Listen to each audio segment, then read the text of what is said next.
Alright, so I got another competitive breakdown here for you guys. This is, of course, the long-awaited Cassie one.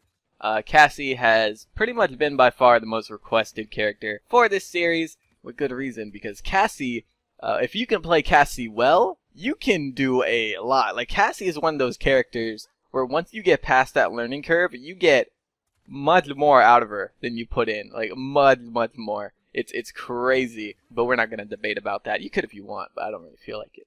Anyway, you know, Cassie is one of those, like I'm basically saying, one of those very good, like, carry characters. So if you can master her, you can definitely do a lot. Pretty much the only things that deal with Cassie are Fernando, to an extent, and Ash. That's pretty much it. Shaolin kills everything, though, so what does it really matter? But yeah, so, Cassie, I did get a few different gameplays from people, as far as, you know, Cassie gameplays go. This guy sent me two, and he sent me them first, so I'm going with his. He sent me one that was a stomp, and this one, which I'm using, because it wasn't a stomp. I think it was like a 4-2, or something like that. Don't send me stomps, guys. Try not to do that. I'm not going to take a stomp if I watch through like a whole game and I see it's a 4-0 or like a 0-4, I'm going to be a little upset just because there's nothing I could do with that.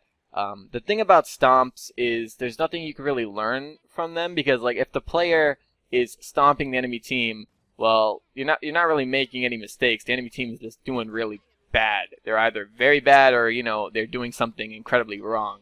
So there's nothing I could really talk about as far as your gameplay goes. I'd mainly be talking about what the enemy is doing wrong. And if you're getting stomped 0-4, there is more than just you that is responsible for your loss. It's probably your entire team. So yeah, try not to send me those. Anyway though, this of course is from, I want to say Silvesun, because it looks like Silvesun. There's no R. I'm just going to assume like the original Silvesun was taken. I don't address him by this name anyway. I know him by like 3 different names. I call him Rock because that's what his name is in my sub-Discord. But he sent me this. Thank you for that. Thank you to, like, I think there's 2 other people that sent me Cassie gameplays. Sorry I didn't use them. I just went with the one who, obviously, you know, gave me it first. I was supposed to do a Maldamba gameplay before this one, but the gameplay I got, I realized I couldn't really use for, like, a competitive breakdown. So I put that on hold. I did get another one from somebody else yesterday, so I will try to get that out sometime after this one. But anyway, as far as like the actual gameplay goes, let's go ahead and talk about the teams, because they both have some problems. One, his team comp is missing a tank. He has a solo tank, Fernando. As far as solo tanks go, I think Fernando's a fine solo tank, but not having 2 tanks in a 2-tank meta is normally pretty bad. However, when you look at their team, look what they have. They have a Sky on Frozen Guard, which makes me think that the Sky player is not very good, because no, like, good, smart player is going to pick Sky on Frozen Guard. They also have Barrack plus Torv, and if you notice, his team here has a BK. BK eats up Barrack and Torv.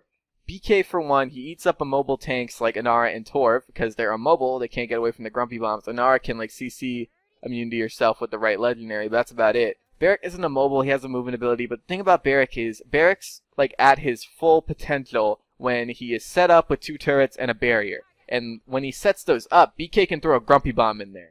So that makes the Barrack, like, basically the Barrack has to leave when he does that, or he's going to get stunned. BK can just walk through the barrier, bop, bop, bop. Not to mention BK can melt his barrier anyway very quickly with Wrecker, which I'm sure the BK here is going to get. So even though his team is missing a tank, I would give his team the advantage because they have a BK against Barrack and Torv. So yeah, Cassie's team here, definitely in a much better spot than the other enemy team. So let's go ahead and play. Okay, so Cassie is one of those characters that is good with both Cauterize and Wrecker. However, I would say Cauterize is better for her. You know, the nature of Cassie, she's rolling around, killing multiple things, you know, stuff like that, and Cauterize makes that easier. You do have your Q that will take off, you know, that'll make a person take 50% less healing if it hits, but you know, it's only 50%. Cauterize can go up to 90, so it's better to just have Caught. Barriers do, you know, counter Cassie pretty hard, because it makes it, like, harder for her to get her roll resets off. Because if it hits the barrier, it's not going to reset her cooldown. So they can be a nightmare for her. So it's really good to have somebody, you know, like a BK or a Drogos or a Shaolin with a Cassie to get Wrecker and take care of those barriers so she can roll around freely and just kill things. And it prevents her from having to get Wrecker herself and, you know, spending a lot of time shooting at a barrier instead of killing people. If you have something like a Cassie and Leanne, then the Cassie probably should get Wrecker, because again, Cassie can be good with it, while Leanne cannot really be good with it. Leanne's not a good Wrecker. So yeah, another big thing about Cassie, obviously she's a very mechanically demanding character, both, you know, like aim-wise and using her abilities-wise. It takes a lot of practice to go ahead and, you know, line up your shots as you're rolling and stuff like that, and make sure you hit all of your, you know, dodge roll arrows and stuff like that. It comes with time. Also, using her rolls correctly, you pretty much have to, like, always take into account what's around you and use, like, your map awareness to make sure you're not rolling into things, and then make sure you're not rolling into enemies and stuff like that. I've said and stuff like that 3 times in a row. I'm sorry, but yeah. Anyway, so having like that down, it's a lot of information to have in your head and then make a decision with in a very like a short amount of time, because you can die in like 2 seconds, and you have to make your decision before that happens. So it's a thing that comes with practice and stuff like that. Just, you know, keep it in the back of your head that you need to go ahead and practice to make sure you're using your rolls correctly and stuff like that. Again, I'm mainly talking to you guys, I'm not exactly talking about the gameplay. As far as the gameplay goes, I'm noticing right here, you are going ahead and overextending quite a bit, and you're gonna die for it. Yeah, most definitely. So, you know, of course, you know, zoning while your team is capping is always a big thing. You started doing that, but you sort of took it too far. When the point was capped and your team got the payload, your team focused on the payload and you went off alone and got yourself killed. So, you know, if your team goes with you to zone while somebody else is pushing the payload, you know, that's fine. But if your entire team's at the payload, go back with them so you don't get picked off like that. Also, getting way too close for comfort with a Torvald. Remember, he can silence you. Also, you have 3 people on you now, and Cassie, you know, she has a lot of leeway with her rolls. She can go ahead and get out of a lot of tight situations, but when multiple people attack her like that, she is screwed no matter what. I say you probably should have rolled out to the right instead of going to the left, because your Fernando was on the right and he had his barrier up. You could have used him for cover to retreat back into that right tunnel that's currently right next to your horse. So yeah, that would have been a little bit better than rolling left and making it so your enemies basically had a free line of sight on you the entire time. Also, be careful about getting in like a Torvald's face. You never want to get into a 1v1 with a Torvald. There's really any character besides like a blaster like Drogos if he's in the sky, or BK if you just grumpied him, or, you know, Willow if he's up top somewhere. What the heck is this? What? He really ulted there? That was such a waste of an ult. That was one of the worst ults I've ever seen. Also, this ult is not very good either. You don't need to pop your ult to kill this Leanne. I'm very confused as to why you use this ult, especially since the round is almost over, and you guys know what I always say, don't ult at the end of the round. If you're defending and you have to, by all means do it, but if you're attacking, don't save it. Save it. And I'll talk about when to use Cassie ults in a second, but right there you got way too over-aggressive. Again, sometimes it's better to just go ahead and let some kills go. If you have to go in too deep to get it, don't do it, because you never know when their team could just pop out and kill you. So yeah, don't over-chase kills like that. It would have been better to stay alive. But yeah, as far as like Cassie ults go and stuff like that, so there are pretty much like the big thing about Cassie ult is you can use it at the start of a round, and that basically eliminates the enemy team's like element of surprise. They can't like get a jump on your team by flanking or anything. They can't do that because you'll see them coming with Cassie ult. So it's very, very good at the start of the round, like any ult. Cassie, obviously, you know, at the very like start of the round, like when you're about to get to the point, get off your horse, ult, so you see them coming, whatnot. Also, you know, for like more, you know, specific situations, obviously Cassie's ult is a very good counter against Maeve ult. It allows your team to still be able to see the enemies even in the dark. And it's good against like Shaolin's ult because I'm pretty positive it does reveal him even though he's in Viz. Pretty positive Cassie's ult reveals Invis targets, unless they got messed with recently. I don't think it did, so I'm pretty sure it's still the case. But yeah, but you know, the more general thing, you try to have it at the start of the round. Now you won't, so you know the enemy team could flank and jump on you. On this map, it's a little bit harder to get the flank and jump, like, you know, on the enemy team, just because both sides are so open. It's kind of hard. It's just kind of hard. If this guy was any good, I'd notice if he's not very good. If he was any good, he could easily like pick off somebody who just goes off alone by themselves. If he didn't do stuff like that, ult, 2 damage dealers that still have their movement abilities up. Good idea. Good idea. All right.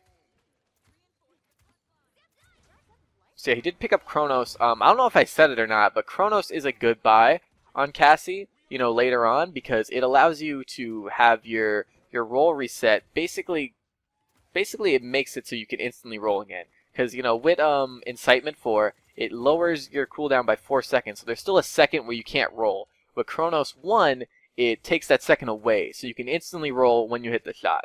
And, you know, some people first buy Kronos on Cassie. I don't recommend that. Don't do that. Again, if you're not a support, you're pretty much always going to want to buy, like, first buy Cauterize or Wrecker. So, yeah, just, you know, keep that in mind. Kronos is a later buy. It's good, but it's a later buy. I'm also noticing this team is very, very uncoordinated. I see a lot of people going off alone, and they are suffering for it quite a bit. Quite a bit. Unfortunately, you do get picked off by two people that did actually manage to stay together. Fernando's just chasing him down, though. Torv is trying to get on the point. That's not happening. Also, Life Rip is also a good thing on Cassie, because she does have, like, in her one build that she has Onslaught 4, and that makes it so she gets, I think, 40% lifesteal off her bonus damage arrow shot, and Life Rip stacks with that. I think up to 60. I think you can have up to 60% lifesteal. I'm pretty sure I'm right about that. If I'm wrong, let me know, but I'm pretty sure I'm right about that. Right here, Sam is in between two people. You notice that and you get out good. Very good. You don't want to be put into the spot where you're being attacked by multiple people again. Also, that was very good on you to go ahead and break the silence with the wall. You guys can now break Torv's silence just by, you know, breaking the wall or breaking the beam with a wall, since it's not an AoE attack anymore. Alright, right here, this is where Cassie's, like, the most dangerous. When like, your teammates have aggro on, like, the other team, like, if they have their aggro, their attention, that's what aggro is, when they have that, Cassie can just go off. Because if nobody's shooting at her, she's just getting free shots off, nobody's strafing to avoid her shots, she's just going around rolling, dealing a ton of damage. That's where she's most dangerous. But, you know, the second they, like, focus her, she's pretty much dead. Alright, right here, he's not overextending, which is good. He rolls out when he, like, sees, like, Torvald coming up towards him. Here's Sky. Always, you know, listen for your audio cues, guys. Playing with sound is very, very important, you know, especially in competitive. If he didn't hear that audio cue, he wouldn't have known. Genos might have died. I don't know why Sky went for Genos instead of the low health BK, but who knows? Who knows? Also, right there, disengaging Torv was very, very good, because if you would have started attacking, he could have turned around and silenced you and killed you. Okay, right there, that was really weird. Okay, the Maldambo is at 1 health, and I saw him get, like, I saw you get a hit marker, so that means you hit him when he was at, like, really low health, and it didn't kill him. So maybe that's just a replay bug, but that looked really weird to me. Really, really weird to me. I noticed you bought Haven too. Pretty much, you know, Haven and Black Shields to me is something people, like, something people buy when they're playing wrong. Like, you are being pretty over-aggressive. You've done that quite a few times this match, and if you weren't playing so aggressively, so over-aggressively, you wouldn't need Haven because you wouldn't be dying as much. And people, they pretty much, you know, buy, like, Haven and stuff like that when they're dying a lot to something. So yeah, just trying not to be so aggressive. Again, Cassie can get out of some tight situations. So if you can get away with being aggressive, just not that aggressive. You know, there's a limit. Like right here, you're ulting and you're diving in. This is suicide, and it's a wasted ult on top of that. And it's the end of the round. So I don't exactly know what that play was. I guess you wanted the speed from the ult to go ahead and, you know, let you, like, get in there and, I don't know, do something. But it's like, the speed isn't going to do that much for you. I think it's only like 30% speed. So it's like, you know, and it's a wasted ult. Again, you won't have it for the start of the round. So, yeah. Right here, you know, he could pick off some targets here. Barrett gets away. At this point, he has, like, one person on the payload, though. So no real point in, like, going in there getting himself killed. He doesn't go ahead and take out the turrets, because the turrets would have killed him there. One thing, you know, obviously about Barrick, you know, if he has turrets, kill them. Don't just, like, let them sit there, guys. A lot of people just let Barrick's turrets sit there. You know, especially if they have architectonics. You got to kill those, because that's, like, what? That's 150 a second, I think, from one turret. If two are attacking one person, that's 300 a second. That damage, that adds up, especially when it's, you know, hit scan and it doesn't miss. I have died just because of turrets, like, whittling me down, and I just didn't pay attention to them. So, you know, make sure you're taking those out, guys. Especially if they're, like, one of those barracks with 3 HP turrets, always take those out. 'Cause, I don't know. If you're not running health on your turrets, barracks, you guys are doing something wrong. Just letting you know. Alright. So 2-2, no ult at the start. You do have 3 ults though. They have 2, so you still have the advantage here. This guy isn't attacking. That's pretty good. He waited for BK to leave so he can get just you. And he ended up dying to BK anyway, but you know, Torv did end up he cleaned up, he got the pick on you, and both your other damage dealers are also dead, so this is looking pretty good for the enemy team. Now, of course, you still have enough time to go ahead, just, you know, group up and get back in there to retake. But yeah, it's cool to see that Skye do something smart, because this whole game that Skye has not been very smart. Again, he did go ahead and pick Skye and Frozen Guard, which isn't very smart, but whatever. It's a nice change of pace. So right here, Fernando moves in. You could be moving into Genos. Okay, so that ult, I want to explain that ult to you guys, because some of you guys may thought that was NA. It was kind of an NA ult, but not exactly. Basically, you know, Genos' ult, it's a bad ult, and pretty much when people, you know, when they see a bad ult, they call it a zoning ult, because that's all it's good for is zoning. And that's what that Genos was trying to do. He was trying to zone the point so his team can go ahead and push in with that ult. He aimed it a little bit too low, so it wasn't as dangerous, but if you see your Genos doing that, like trying to open up room for you guys with his ult, go ahead, you know, push in. Use that ult. His ult doesn't have very many uses. That's like pretty much it.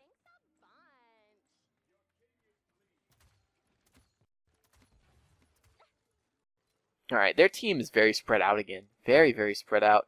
Looks like you're looking for the flank here. Be careful, though. You are getting Torv. Okay, right here, you switch targets.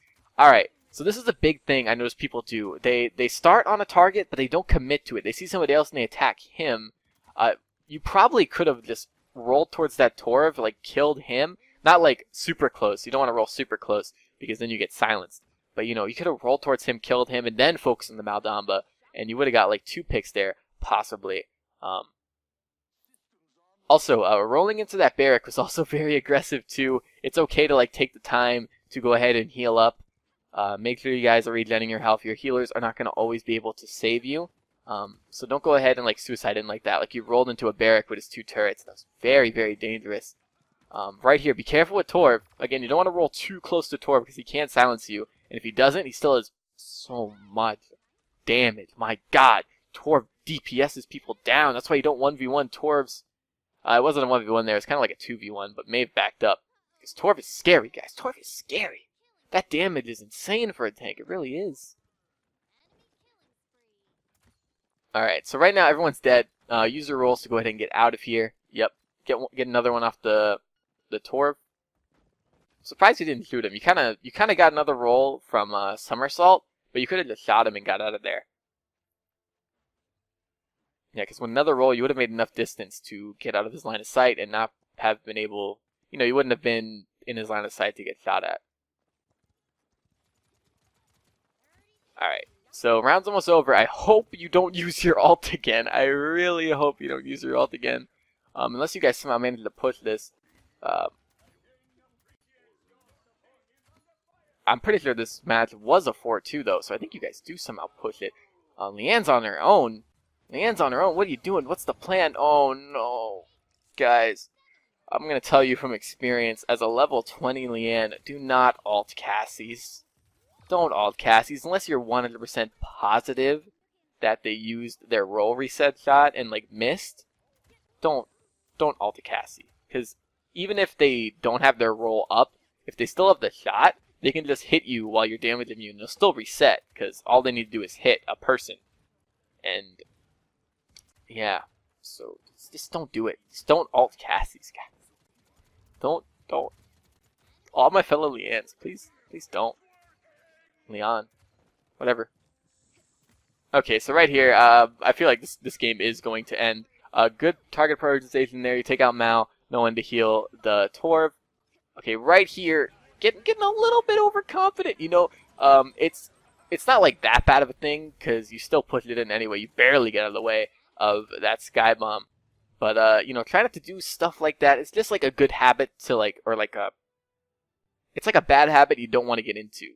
So, because like, there are times where you could get like overconfident like that emote, and then something goes wrong and it costs you, and like maybe you lose off it or something like that. It's just better to just not get into the habit. I did this in my test map gameplay as Cassie. I started like emoting, and an Eevee almost killed me and took my kill streak away. There it didn't really matter, but you know, I mean, in a competitive match, when it messes you up and you regret it, it hurts. It hurts. So it's this, you know, it's not that big of a thing. I know it's fun and all, but it's better to just not get into the habit.